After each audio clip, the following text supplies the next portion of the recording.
sumber daya alam yang sangat penting bagi manusia. Sebagai sumber daya, air dimanfaatkan untuk berbagai keperluan manusia, seperti sumber air minum, perumahan, irigasi, peternakan, perikanan, pembangkit listrik, transportasi, industri, dan sebagai tempat rekreasi.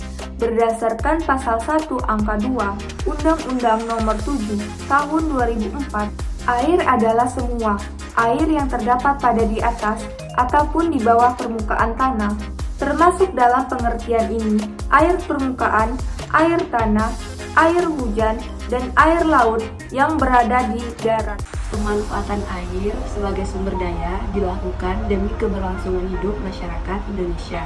Untuk menghindari pemanfaatan sumber daya air secara berlebihan, pemerintah melakukan upaya pengaturan hukum mengenai sumber daya air melalui Undang-Undang Nomor 7 Tahun 2004 tentang sumber daya air. Substansi pengaturan sumber daya air dalam Undang-Undang Nomor 7 Tahun 2004 diatur secara komprehensif. Yang pertama, domain konservasi sumber daya air. Yang kedua, pendayagunaan sumber daya air. Yang ketiga atau yang terakhir adalah pengendalian dan penanggulangan daya rusak air dan proses pengelolaannya. Undang-Undang Nomor 7 Tahun 2004 juga mengemukakan hak dan peran masyarakat dalam proses pengelolaan sumber daya air. Warga desa memanfaatkan sumber mata air besar di luar desa yang berjarak sekitar 700 meter. Termasuk mengakui keberadaan hak wilayah atas sumber daya air. Apa yang dimaksud dengan pengelolaan sumber daya air?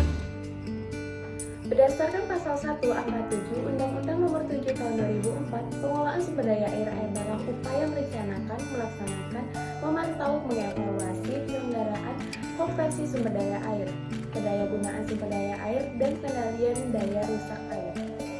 Pengelolaan sumber daya air di Indonesia dilakukan dengan pendekatan pengelolaan sumber daya air secara terpadu, yaitu proses yang mendorong terciptanya pengembangan dan pengelolaan sumber daya air, lahan, dan sumber daya lainnya yang terkait secara terkoordinasi sehingga upaya optimalisasi keuntungan ekonomi dan kesejahteraan sosial dapat dicapai secara berkeadilan tanpa mengorbankan keberlanjutan ekosistem dalam suatu wilayah sungai.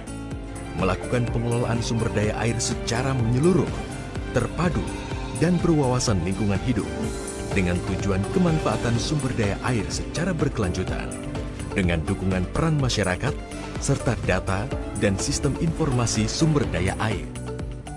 Berdasarkan pasal 2 Undang-Undang Nomor 7 Tahun 2004, sumber daya air dikelola berdasarkan asas kelestarian, keseimbangan, kemanfaatan umum, keterpaduan dan keserasian, serta keadilan, kemandirian, serta transparansi dan juga akuntabilitas.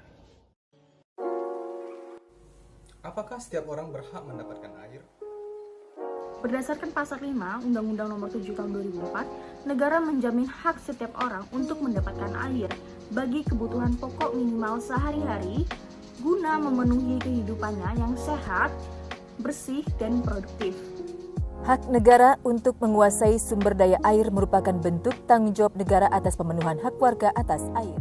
Maksudnya, negara wajib menyelenggarakan berbagai upaya untuk menjamin ketersediaan air bagi setiap orang yang tinggal di wilayah Negara Kesatuan Republik Indonesia. Jaminan tersebut menjadi tanggung jawab bersama antara pemerintah dan pemerintah daerah, termasuk di dalamnya untuk menjamin setiap orang ke sumber air untuk mendapatkan air. Besarnya kebutuhan pokok minimal sehari-hari akan air ditentukan berdasarkan pedoman yang ditetapkan oleh pemerintah. Bagaimana pemerintah dapat menjamin ketersediaan air bagi masyarakat? Untuk menjamin ketersediaan air guna memenuhi kebutuhan hidup masyarakat, pemerintah melakukan perlindungan dan pelestarian sumber air.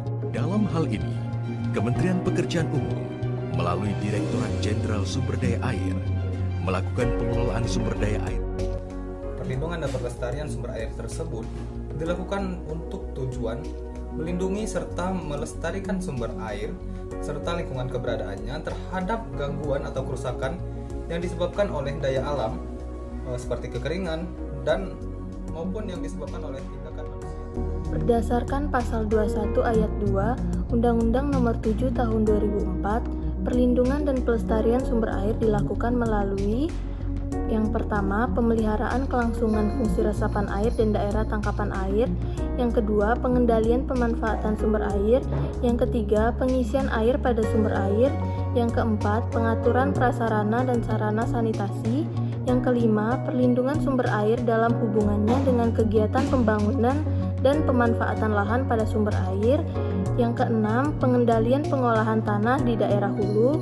Yang ketujuh, pengaturan daerah sempadan sumber air. Yang kedelapan, rehabilitasi hutan dan lahan.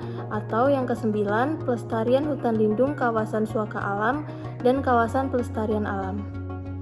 Selain langkah-langkah tersebut, pemerintah juga melarang setiap orang atau badan hukum untuk melakukan kegiatan yang mengakibatkan rusaknya sumber air dan prasarananya, mengganggu upaya pengawetan air, dan atau mengakibatkan pencemaran air. Sekarang ini sumber air sudah dekat. Ombak sepita-pita di batu karang, nona pung manis yang ada lawang. Biar bapak kejar sadeng parang panjang, demi cinta saya tetap berjuang. Biar saya hitam rambut keriting, mau omong apa juga teh penting.